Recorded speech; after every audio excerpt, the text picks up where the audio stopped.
Esta viagem pelo norte da Espanha começa no balneário basco de Hondarribia. Depois, passa por vilarejos pitorescos, como Roncesvalles, que margeia uma rota de peregrinação medieval. A viagem então passa por Navarra e pelos Pirineus, que formam a fronteira natural entre a Espanha e a França.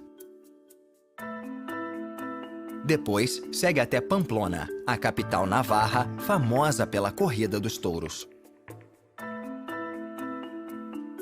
Seguindo para o oeste, a viagem volta ao País Basco e vai a Vitória, antes de dar início a uma expedição pela famosa região vinícola de Rioja. A jornada termina em Burgos, a cidade com uma das catedrais mais bonitas da Espanha.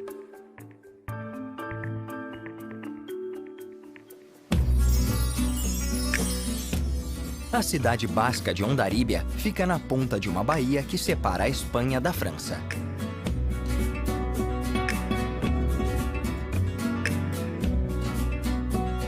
Por ser uma cidade de fronteira, Hondarribia já viveu muitas batalhas com o passar dos séculos. Mas hoje, junto com Hendaye, sua vizinha francesa, ela atrai turistas por causa da pesca e das praias, que tem como pano de fundo a cordilheira de Raiz Quibel.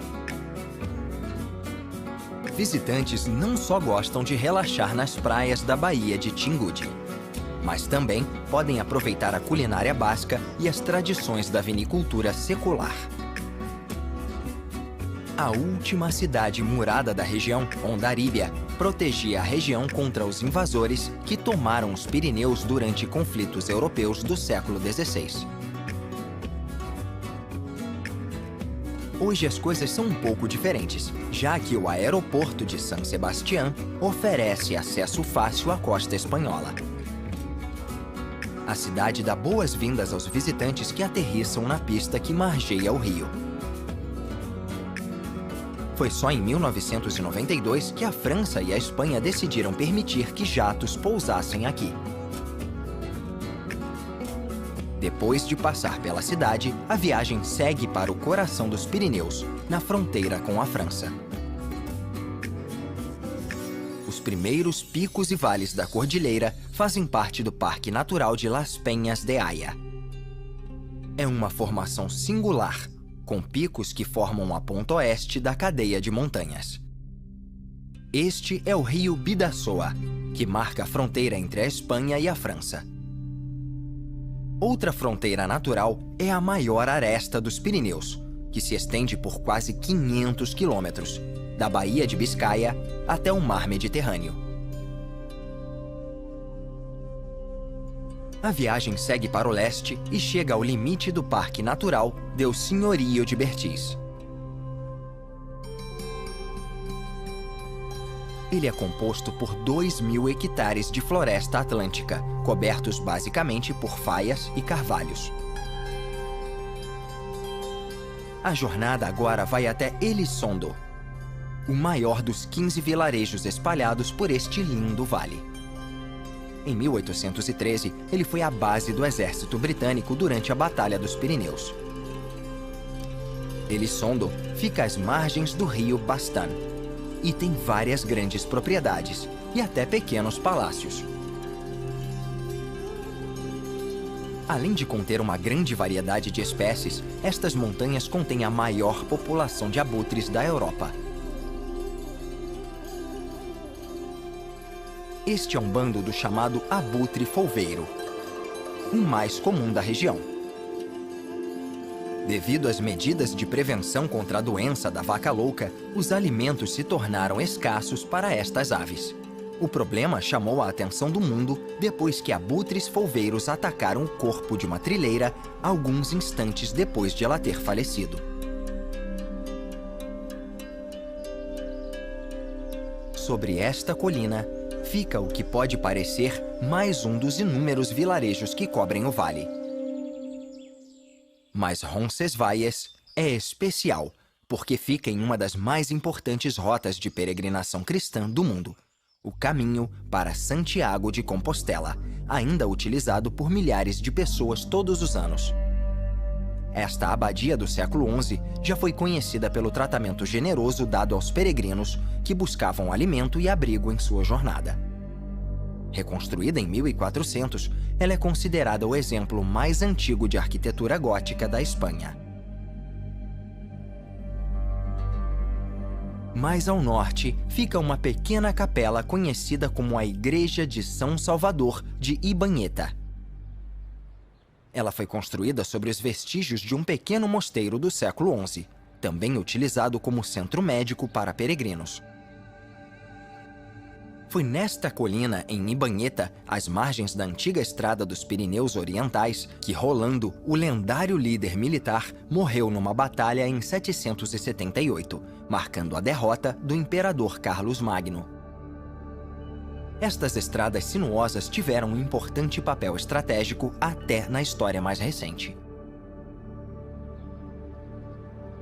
Existem vestígios de vários bunkers em toda a estrada. Eles faziam parte de uma linha de defesa criada pelo ditador General Franco depois da Guerra Civil Espanhola. Franco temia uma invasão das forças aliadas depois da Segunda Guerra Mundial. Hoje, Puerto de Ibañeta tem um papel mais pacífico. É a principal estrada entre a França e a Espanha e se estende para o sul em direção ao próximo destino desta viagem. A histórica capital de Navarra, Pamplona, ganhou fama mundial por causa das festas de São Firmino e da corrida de touros. A cidade fica em uma bacia que liga as montanhas do norte aos vales do rio Ebro.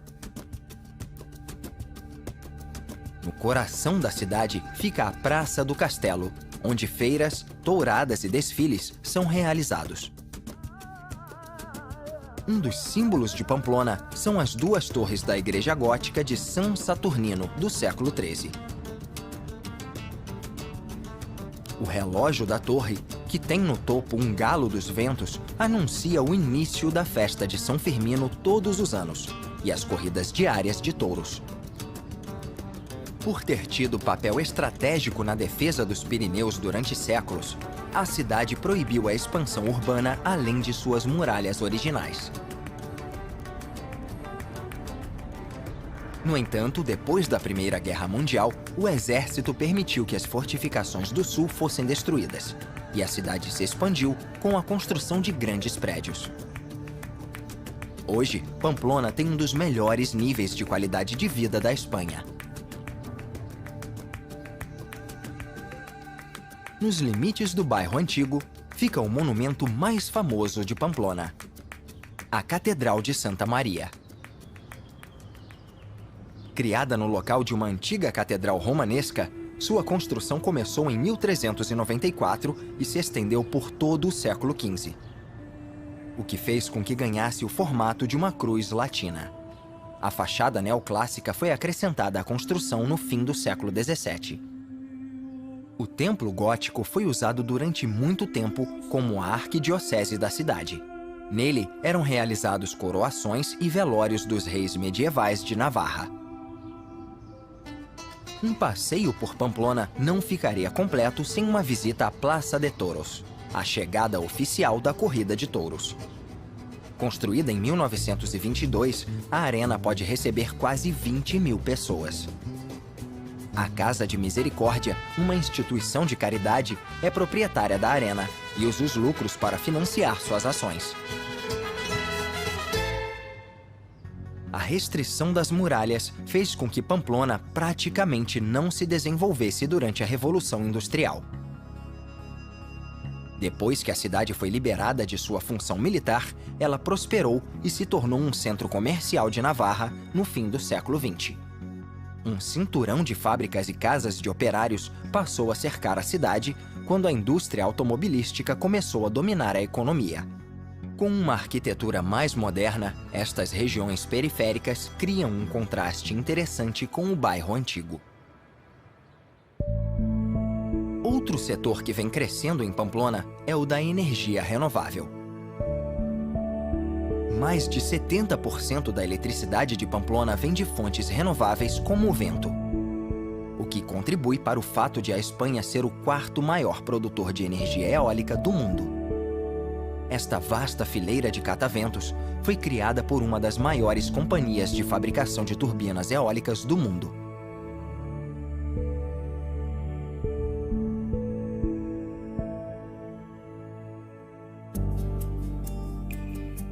A viagem cruza o rio Arga e segue pelas montanhas. Atrás deste pico fica um vale em forma de U, muito característico dos Pirineus e formado pela erosão glacial. Em uma das depressões do vale, protegida pelos fortes ventos do norte, fica a cidade de Salinas de Oro, conhecida pelos banhos de água salgada. Os lagos dos Pirineus são poucos e muito distantes uns dos outros.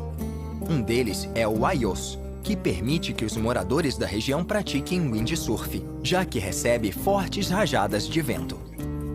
O reservatório foi construído em 1930 para fornecer água para esta região agrícola seca. A viagem chega aos pés da Cordilheira de Andia. O vilarejo de Leção fica entre duas grandes rodovias que cortam a região oeste de Navarra.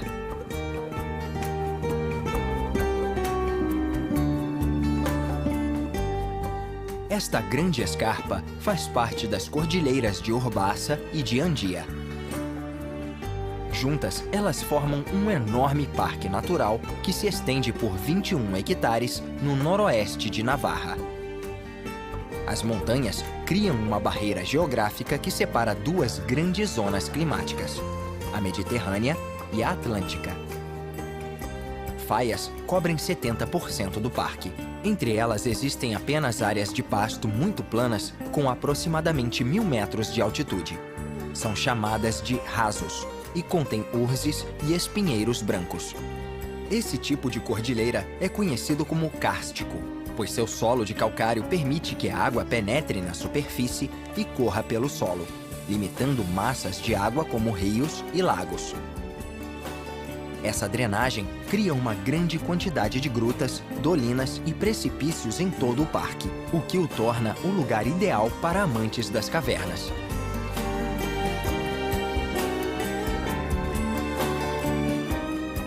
O limite do Parque Natural Urbaça e Andia marca a fronteira de Navarra. Agora, a viagem segue para a segunda maior cidade do País Basco. Ofuscada pela fama de Bilbao e San Sebastián, Vitória foi descrita por um dos principais jornais britânicos como a joia esquecida do País Basco. Considerada a capital da região, ela foi fundada na Idade Média. O bairro histórico ainda mantém o esquema medieval das ruas em forma de amêndoa. Numa das pontas fica a catedral, que costumava ser o portão de entrada para Vitória. A cidade também tem outras belas igrejas, como a Catedral de Maria Imaculada, a segunda maior igreja da Espanha, construída no século XX. Por causa de seu passado, muitas das ruas do bairro histórico têm um nome de profissões, como ferreiro, sapateiro e pintor. Em 2012, Vitória foi eleita a capital verde da Europa, especialmente por causa de seu cinturão verde, uma rede de parques que cerca a cidade. Mas para os visitantes, as grandes atrações são as duas praças principais. A Plaça de la Virgen Blanca tem uma estátua que celebra a Batalha de Vitória, que deu fim ao domínio francês sobre a Espanha. E perto dela fica a Plaça de Espanha, também conhecida como Plaça Nueva. A prefeitura neoclássica da cidade domina a praça, criada no século XVIII para unir o bairro antigo aos bairros mais novos, como símbolo da expansão urbana da cidade. A praça originalmente sediava touradas, mas hoje é usada para feiras de fim de semana e festividades culturais. A viagem segue para o sul de Vitória e passa pelo vilarejo de Condado de Treviño. Apesar de estar situado no País Basco, ele é administrado por Castela e Leão. Com isso, vem sendo motivo de discussão entre as duas comunidades autônomas há mais de um século. A jornada volta ao País Basco para observar La Gran, um antigo vilarejo estratégico onde dois canais de comunicação se cruzavam. Hoje, a cidade tem uma rotina mais tranquila entre as montanhas da Cordilheira Cantábrica. Depois de passar pela Cruz del Castillo, um pico de 1.300 metros, a viagem chega a uma das grandes regiões viticultoras do mundo, o Vale de Rioja Alavesa.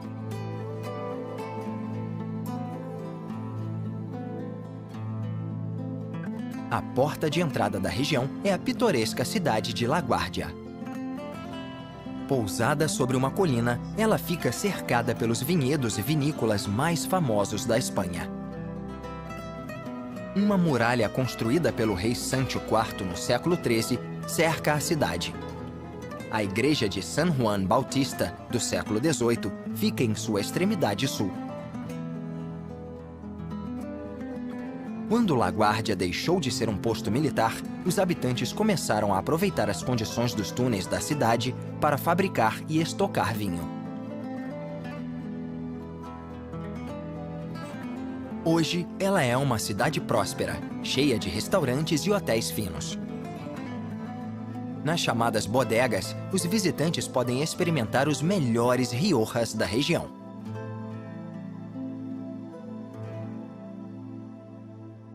A bodega mais importante arquitetonicamente é a vinícola Icius.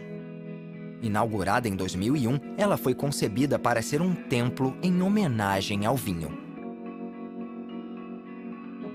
O teto da construção é feito de telhas de alumínio e contrasta com as paredes exteriores, cobertas com placas de madeira para que pareçam uma pilha de barris. O Vale Fértil é gerenciado pela comunidade autônoma de Rioja.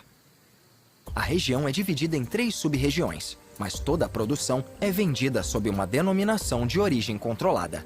Juntas, as 3 sub-regiões produzem 250 milhões de litros de vinho por ano. 85% da produção é de vinhos tintos. A maioria dos produtores tem vinícolas em todo o vale. E como muitos riojas são feitos com mesclas de uvas colhidas em mais de um local, nem todos os vinhos têm uma denominação de uma sub-região. A qualidade da uva pode variar muito, dependendo da geografia da área. As colhidas em Rioja se beneficiam da sombra fresca fornecida pela Cordilheira Cantábrica e dão ao vinho uma boa acidez e uma característica mineral. A maioria das vinhas cultivadas aqui é da casta Tempranillo, que produz uvas escuras e vinhos tintos encorpados. 80% dos solos de calcário e argila da região são usados para cultivar esse tipo de uva. A oeste fica a pequena cidade de San Vicente, às margens do rio Ebro. Sobre o topo de uma colina ficam os vestígios de um castelo do século XII. A antiga fortaleza fazia parte da linha de defesa construída entre La Guardia e La Bastida. Ao lado dela fica a igreja de Santa Maria la Maior. Construída no século XVI, ela continua realizando missas uma vez por semana. Outra pequena cidade às margens do rio Ebro é Haro, situada no lado oeste da sub-região viticultora de Rioja Alta. O símbolo da cidade, a Igreja de São Tomás, faz parte do patrimônio histórico espanhol e pode ser visto de praticamente toda a cidade e das áreas que a cercam.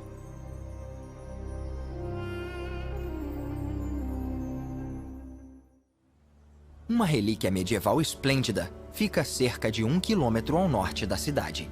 A Ponte de Brinhas tem 150 metros e atravessa o rio Ebro. Estima-se que as partes mais antigas da estrutura tenham sido construídas no século XIII. Ela era uma das poucas travessias do rio Ebro e a única passagem segura para os peregrinos cristãos a caminho de Compostela. A estrutura foi usada por carros até os anos 50, quando outra ponte foi construída no rio.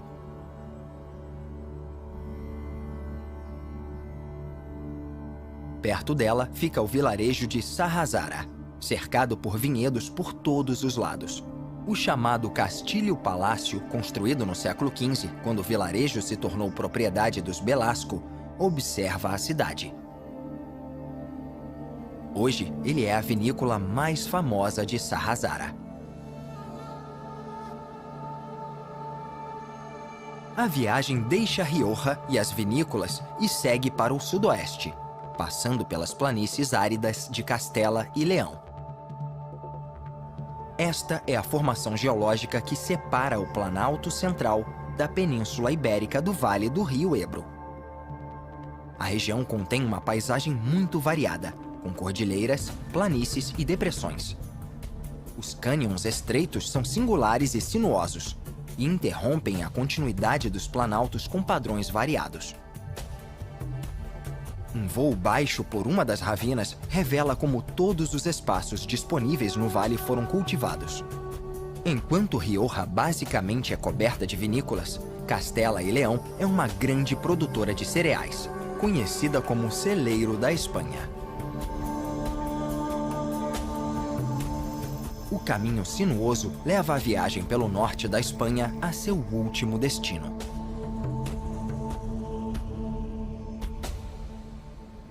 A cidade histórica de Burgos. Capital de Castela e Leão, ela emergiu como uma potência econômica na Idade Média, pois era um ponto de parada importante na rota para Santiago de Compostela.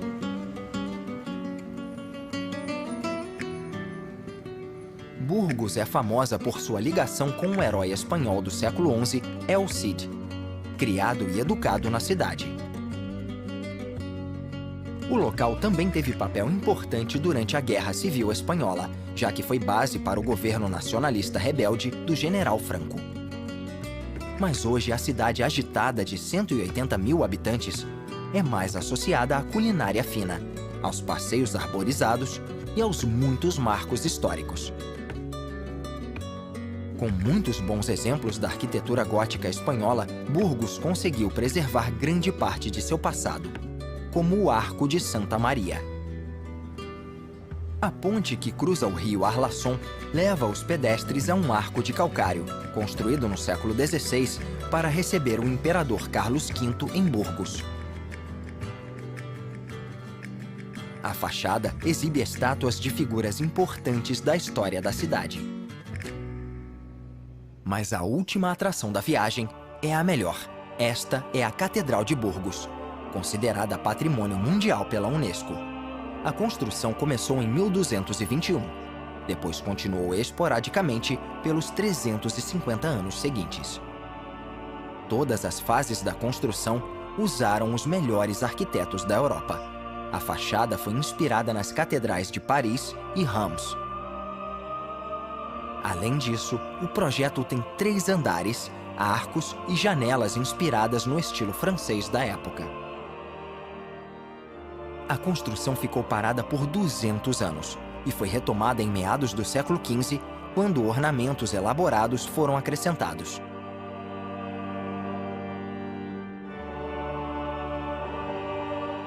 Isso pode ser visto nas espirais altas e ocas que coroam as lindas torres.